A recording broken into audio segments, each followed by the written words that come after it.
Aditya Digital Network presents the longest running episodic talk show in India in association with the Dusra.net, India's number one and only sports education and entertainment.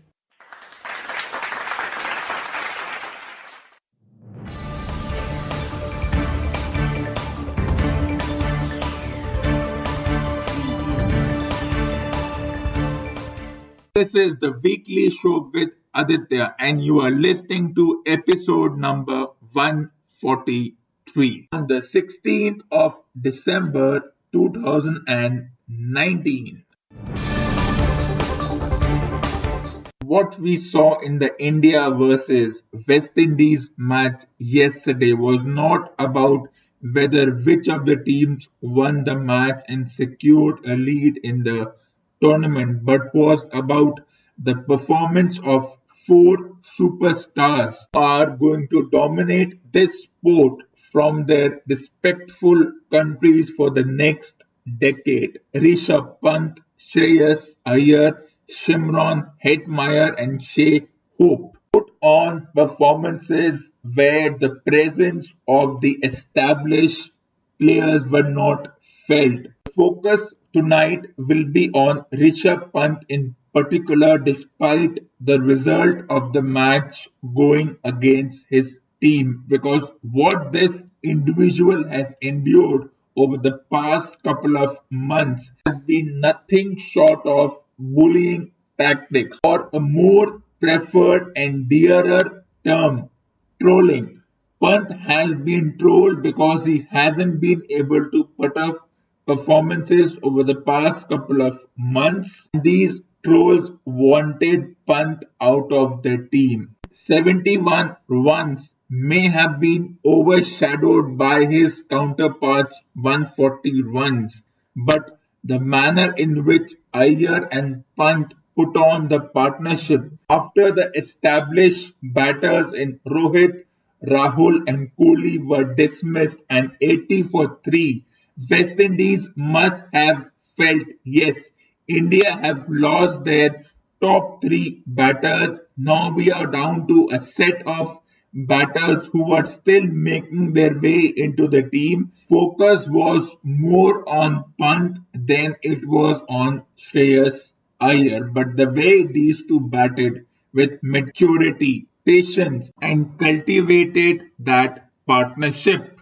was the stuff of legends. It's only one performance, but the oft-quoted brittle middle order and the middle order muddle question may have been answered. The second question that comes is, did the Indian team mess up their bowling lineup? Did they make an error by not drafting Chahal along with Kuldeep in the team? Well, now that the match is over, we can go on scrutinizing and autopsying the match, but at that point, it was a perfectly well balanced team with the right mix of all rounders, batters, and proper bowlers. One can reiterate that they felt the absence of Bumrah and Pandya, but when these individuals are not there, it gives other individuals the platform to perform. And for me, Shivam Dube, despite going for runs and despite being the weaker of the three fast bowlers, did a stupendous job. But if there is a clamor to change the bowling lineup, then the only individual on whom the axe might fall would be Dube, as India have like for like quality all-rounders in Jadeja and Jadhav. It's a simple relation. If West Indies can go in with 3 to 4 all-rounders, then why can't India? It's a very simple fact. Holder, Pollard, Paul and Roston Chase are the four all-rounders, and nobody questioned West Indies tactic to go with such a team. Then why are we questioning India's tactic to go with all-rounders? That is Dube, Jadhav, Jadeja, and Chahar. They were just probably lucky to chase their target of 290 runs, but it's not going to happen all the time. And this often used term team in transition looks insulting to the players who are trying to perform at their best. We keep on saying West Indies are missing their star players. Who are these star players? Chris Gale, he is 40.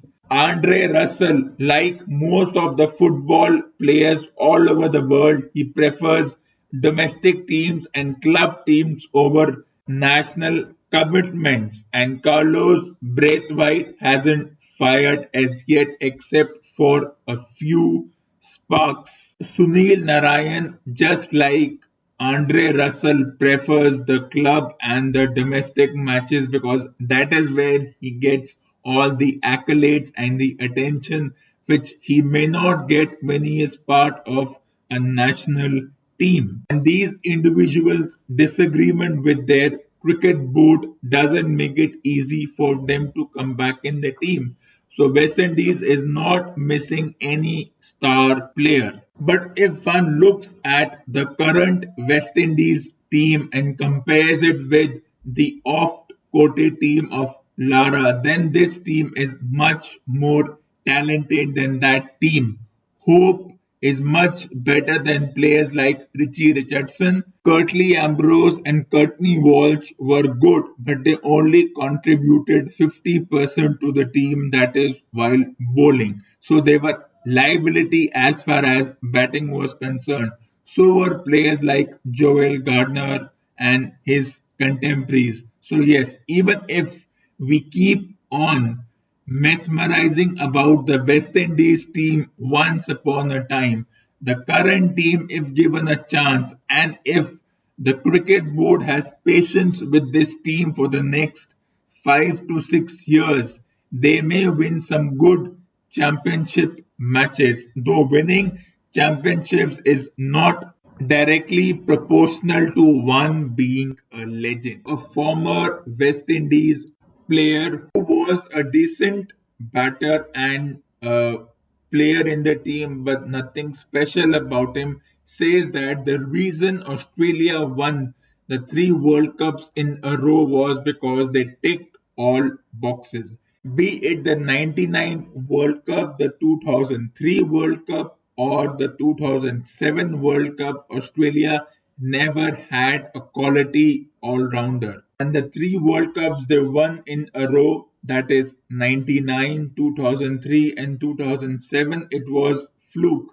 The one in 2007 was just poor scheduling by the International Cricket Council up to an extent that bad light forced the opposing team, which was chasing 270 in 38 overs. They got duped by some poor umpiring. They may have won three in a row, but even that was not impressive. Either they were bowling first and the opposing team was dismissed between 120 and 180 like it happened in the 99 and 2015 World Cup, or they were batting first because the opposing team got carried away and decided to bowl first, and Australia took advantage of that. But these performances are in the past and need to be forgotten. So, what should India do in the second match? Well, nothing much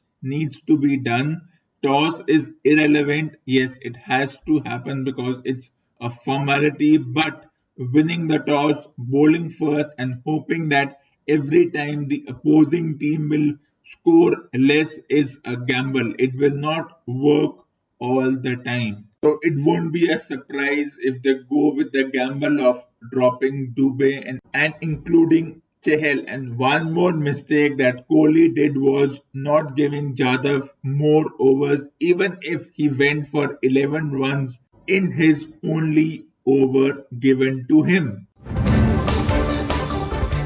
A former Argentinian football player has said that even if Messi doesn't win a World Cup by the end of his career, he will still be a great footballer. Then this flawed logic is applicable to another football legend who is not from Europe but from India, the one and only Sunil Chhetri. Like Messi, Sunil Chhetri hasn't yet won a football World Cup for India. In fact, he hasn't got a chance because of regressive policies by the International Football Association, which doesn't allow India to be a part of the football World Cups. The likes of Sandesh, Jhingan, Anirudh Thapa, Sunil Chhetri will always challenge their European counterparts and contemporaries for the best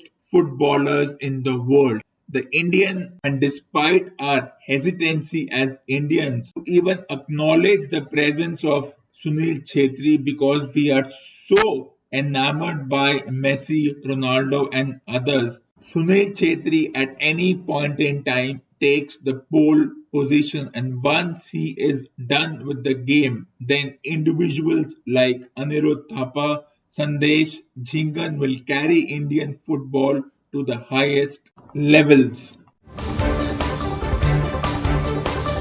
Move over climate change and pollution. It's that time of the year, especially in this part of the world, which causes more panic than any other artificial or natural event will ever cause. It's the time of board exams, with board exam to be scheduled in February 2020. Parents, students, tuition centers, schools, governments are in a panic mode. They want their respective wards from the respective stakeholders' view to do well. Schools want them to do well so that they can have more intake of students. Parents need their sons and daughters to keep the flag flying high of getting more than 90% so that parents can continue to have a dig at other parents that their children are performing better than the children of other parents. One will see the familiar trope of mobile phones being snatched away. No more unnecessary TV. Just concentrate on your books, mug up, or be creative if that's the need of the hour, depending upon the subject you choose. If you are in class 12th, if you are in class 10th, then it's that time of the year when you have to perform well. So you choose the most active subject combination called PCMB or depending on the need of the student, while the options of commerce and humanities continue to remain plan B and plan C and the worst case scenario. For tuition centers, it's the familiar story. Make sure that the students come to their centers and they are able to drill the facts and make them mug up ideas so that students write only the things they have been taught and do not think on their feet. While there are so many stakeholders for their own selfish reasons, do we ever think what the student actually wants? Do they even want these board exams?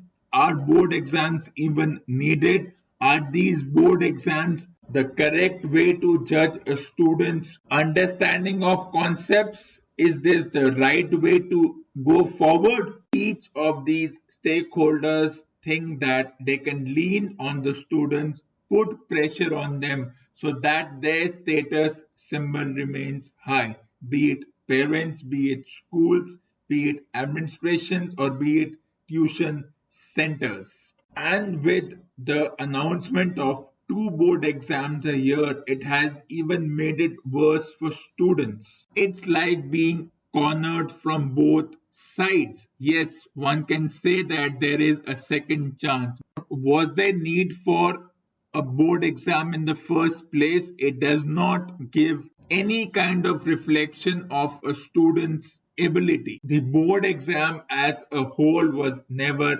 relevant. But since we as students never studied, Therefore, exams became a deterrent for us to put our foot down and become serious. Exams create unhealthy competition among students, and the purpose of education is lost in such meaningless pursuits. The sole reason an individual goes to school in India or college is because they want to become a part of the assembly lines of products that come out from these institutions, that they have gained high marks, that all they know is about mugging up. But when it comes to their creativity and being a productive individual, they are at their worst. It's a matter of shame that administrations judge a school or judge a school's performance not on the overall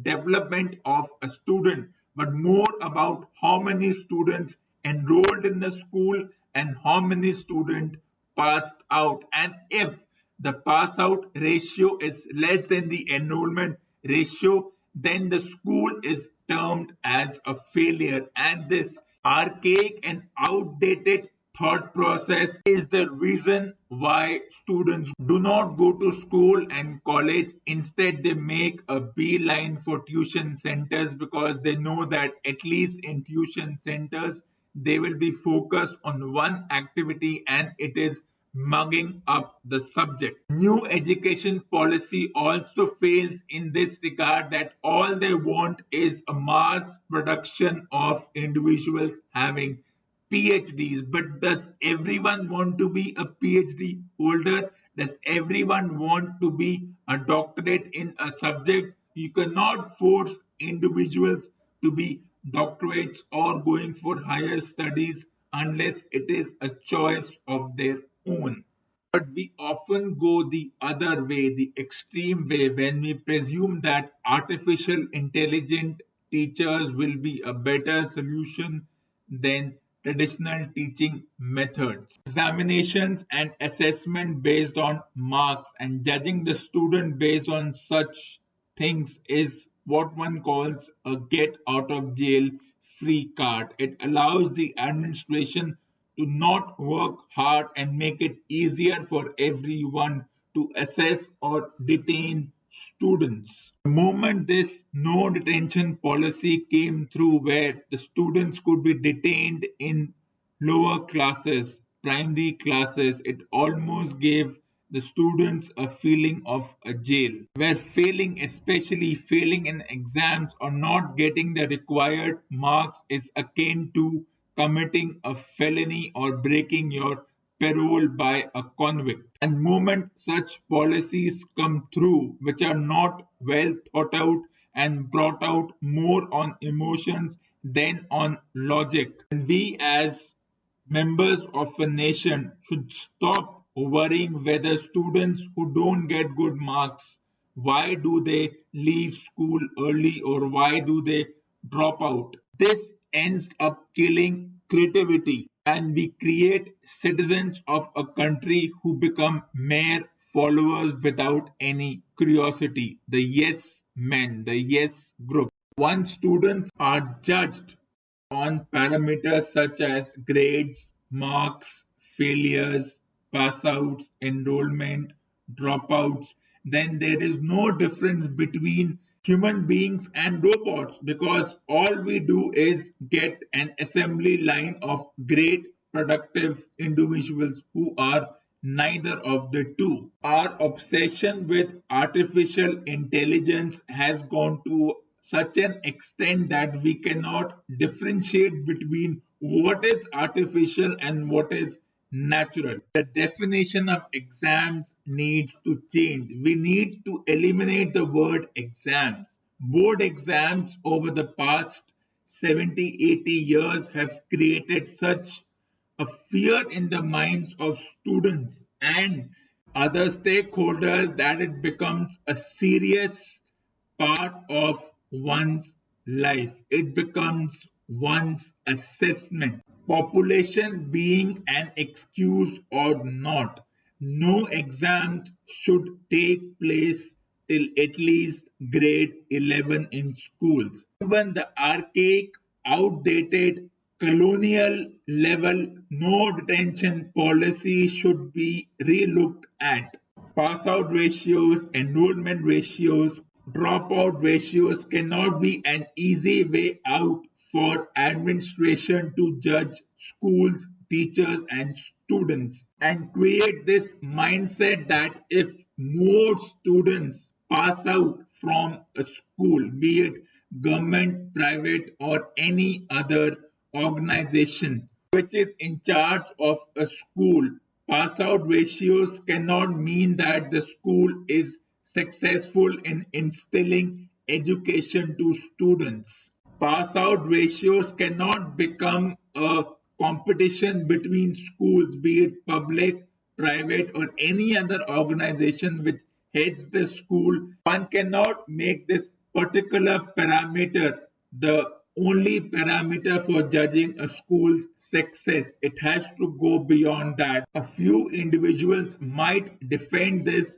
regressive, archaic, outdated exam structure that this is the only way students study and have any semblance of interest in their curriculum. But this theory is also flawed. Instead of students going to school every day, we can redevelop this system by saying that students can study at home, and when they have any kind of doubt, they can visit the school, talk to the teacher, get their questions sorted. But going to school every day and going through the humdrum of classes for the sake of has no meaning, and it becomes an exercise which is wasteful in terms of economics and other factors. Parents also, in the same vein, need to change their attitude and not be panicky if their children are not studying regularly. Because the stories we have often heard that regular 8 to 9 hours of study has helped students get over 98% marks. Well, these kind of stories give a wrong impression of what the definition of a study is. What is the definition of giving knowledge to oneself cannot be restricted to 8 to 9 hours of just cramming up material and then forgetting it quickly as soon as the exam for that subject is done. If one cannot take the knowledge of a subject beyond the day of the exam, then the entire time spent studying for the sake of studying is a wasteful expenditure. And instead of having a central rigid curriculum, school should be allowed to be given the freedom and the flexibility to change the curriculum as per the need of and the requirement of the students of that particular school. One cannot enforce that only being a science student will get you in the elite colleges. Such conjectures only reflect what is an outdated system which, despite the so-called new education policy, is not taking anything forward. Rather, we are taking 10 steps back by having forced students to take board exams twice a year or have a repeat element that they are in the mindset that if I fail, then I will have to go through this torturous process of study again, when I could have forgotten this incident and moved on. One cannot call 2 board exams a year a second chance, but more life being caught in the crossfire.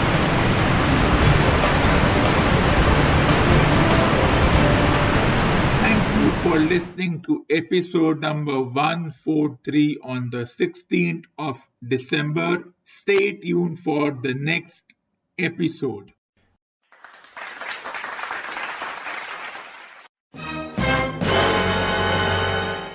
Please send your valuable suggestions through your comments and audio recording to the email ID adityathewriter@gmail.com. You can also like and subscribe to my YouTube channel and Facebook page, and stay tuned for the next episode.